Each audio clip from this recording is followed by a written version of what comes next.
Here we are at the end of Rome. It's the end of the empire. This is also chapter 11, section 3. So I hope you have enjoyed learning about Rome, and we have just a little bit more to go. If you were there, you are a Roman soldier who has settled in the lands of Gaul. In the last few months, groups of foreigners have been raiding local towns and burning farms. Oh no, that's terrible. They've been killing people and stealing things and burning things. The commander of the local army posts who is an old friend, says he is short of loyal soldiers. Many troops have been called back to Rome. You don't know when the next raid will come.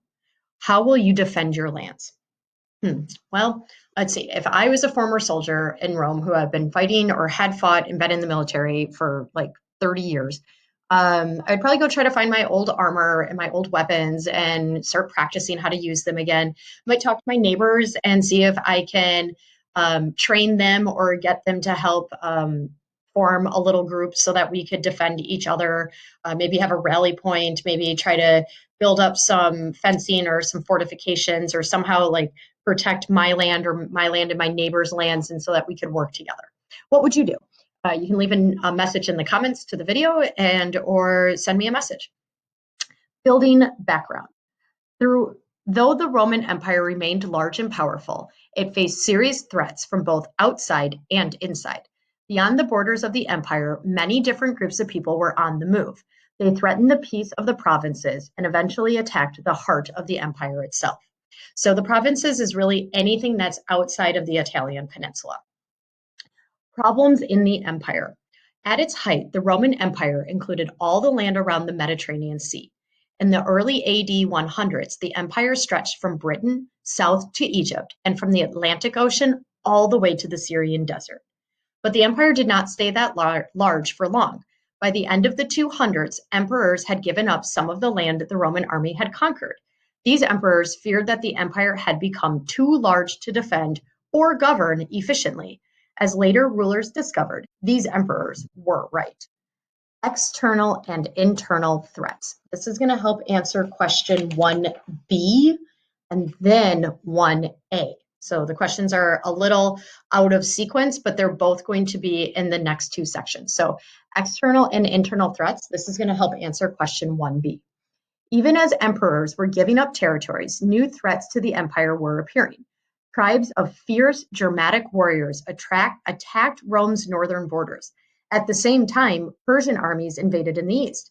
The Romans defended themselves from these invasions for 200 years, but only at great cost. So for 200 years, they had to fight off people that were attacking them from the north and from the east. That's a lot. Like, in 200 years is a really long time. The Romans struggled with the problems within the empire as well. The raids against Rome made people near the border nervous. In time, these people abandoned or left their land. To grow enough food, the Romans invited the Germanic farmers to grow crops on Roman lands. These farmers often came from the same tribes that threatened Rome's borders. Over time, whole German communities had moved into the empire. They chose their own leaders and largely ignored the emperors. This caused problems for the Romans. Other internal problems also threatened Rome's survival. Disease swept through the empire, killing many people. The government was also forced to increase taxes to pay for the defense of the empire. Desperate, the Romans were looking for a strong emperor, and they found one in Diocletian. I'm going to pause right here, and I want to go back to this paragraph here because this is question 1B. So really what's happening is these German tribes, so they're in what's present-day Germany too, by the way, but the local people, so these local German tribes are attacking the Romans, and they're attacking the Romans that had moved from Italy or other parts of the empire to these newly conquered lands. And so the Germans keep fighting back, and the Roman farmers get scared. And so they're like, dude, peace out. We don't want to deal with this anymore. Like, you're attacking us all the time. It's not worth it. So they hightail it back to the peninsula. So they leave this province, this whole giant area of Germany. And so then what happens is the Germans that were there anyways, they just take the land and go, awesome, this is what we wanted anyway. The problem is that there's not enough food to feed everybody in Rome, in the Italian peninsula. So what ends up happening is the Roman government contacts these tribes and says, hey, can we buy all of the produce that you're creating? Like, can we buy all the food that you're farming? And the Germans are like, sure, for a price. So to break it down, the Romans invade the German land. The German land, in essence, kind of kick out the Romans and then stay there, don't follow any of their policies, elect their own leaders, don't follow Roman law, and then sell everything that they're making back to the Romans. So they kind of won in that case, in my opinion. All right. So then other problems they have is disease. So there was plagues that came through and killed a lot of people. And now because we have a smaller population and because we've had fighting for 200 years, we now have to increase taxes so that we can pay for our army. We have to increase taxes because not as much money is coming into the government because less people are working. And so those were two more conflicts that were happening. So disease and then higher taxes. All right. So now we have the division of the empire. This is going to answer question 1A. Diocletian became emperor in the late 200s, convinced that the empire was too big for one person to rule. Diocletian ruled the eastern half and named a co-emperor to rule the west. Kind of like we went back to having two councils. So kind of coming full circle here in ancient Rome. Not long after Diocletian left power, the emperor Constantine reunited the empire for a short time.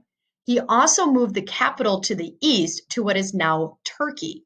He built a grand new capital city there, and it was called Constantinople, after himself, because Constantinople, which means the city of Constantine. Although the empire was still called the Roman Empire, Rome was no longer the real center of power. Power had moved to the east. Reading check. Identifying cause and effect. Why did Diocletian divide the Roman Empire? Well, he divided it because he thought it was too big for one person to rule. So he made an eastern half and a western half. And so that's what he did. All right. So here, this is going to come up next, the invasions of Rome. So as I'm reading, you might want to take a look at this picture or have another screen open so that you can kind of see where everybody's coming. Or maybe I'll try to do that for you. I don't know. All right. The decline of Rome. As you have read, foreign tribes had settled along the Roman Empire's northern border in the 200s. A century later, these bands of fighters began raiding deep into the heart of the empire. Early invasions. This is going to answer question 2B. 2A is going to come later. Early invasions. The source of these raids was a group of people called the Huns, fierce warriors from Central Asia. The Huns first invaded southern Europe, southeastern Europe, and then launched raids on nearby kingdoms. Among the Huns' victims were several groups of people called the Goths. They were made up of the Visigoths and the Ostrogoths. Unable to defeat the Huns, the Goths fled into the Roman territory.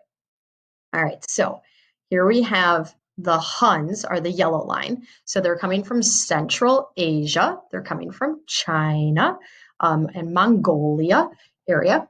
And they're coming this way. And what they're doing is they're forcing the Ostrogoths and the Visigoths into Rome. So this area that is both green and yellow is the Eastern and the Western Empire of Rome. So they're forcing the Huns are forcing the Goths, both the Ostrogoths and the Visigoths, into Rome. So it's not like they wanted to invade Rome. So the Goths were like, woohoo, we're going to attack Rome. No, they were just like, we don't want to be killed by the Huns. So when given the choice of death or flee or run away, choose run away. So they chose run away. The problem is they ran into the Roman army. So they got squashed between the Huns and the Roman army. And so they ended up with all these wars and it really wasn't their fault. So I kind of feel bad for the Goths personally. All right. So here it says the Goths and the Huns were just two of the groups that invaded the Roman Empire. In this illustration, a Goth warrior is shown to the right and a Hun is shown on the left. These invaders also battled each other. The Huns attacked the Goths and fought for territory and riches. So that's one part of them. So here we have the Huns and the Goths are down here on this side. All right. So I'm going to, okay, continuing on. Rome's leaders feared that the Goths would destroy Roman land and property. They fought to keep the Goths out of the Roman territory. The eastern armies were largely successful. They forced the Goths to move further west. As a result, however, the western armies were defeated by the Goths. After their victory, a large number of Goths moved into the Roman Empire. The Romans fought desperately to keep the Goths from Rome. They even paid the Goths not to attack. In 408 AD, however, the Romans stopped making payments. The Visigoths marched into Rome and sacked or destroyed the city in 410. This devastated the Romans. No one had attacked their city in nearly 800 years. Many Romans began to fear for the future of their empire. So if you remember, the Goths now did the same things that the Gauls did back when it was a republic, right when it first became a republic. The people in Gaul, they came in and they attacked the city of Rome, and Rome had to pay them to leave. Well, when the Huns forced the Goths to go down into Rome, and then the eastern part of Rome forced them to go west, then what ended up happening is the Roman army wasn't able to defeat the Visigoths. And so then they ended up entering the city of Rome. They destroyed the city of Rome. After Rome said, well, Rome first said, like, hey, we're going to pay you not to destroy our city. So can you just please leave us? And the Visigoths were like, well, that's cool. We didn't actually want to be here in the first place. But if you're going to pay us not to do anything, sweet. That's totally okay with me. And then all of a sudden Rome ran out of money. Remember, they had to raise the taxes. They weren't doing well financially anyway. So Rome just stopped paying. And then the Visigoths were like, dude, we're taking your city. And that's what they did. All right, we're going to pick up in the next video with the fall of the Western Empire.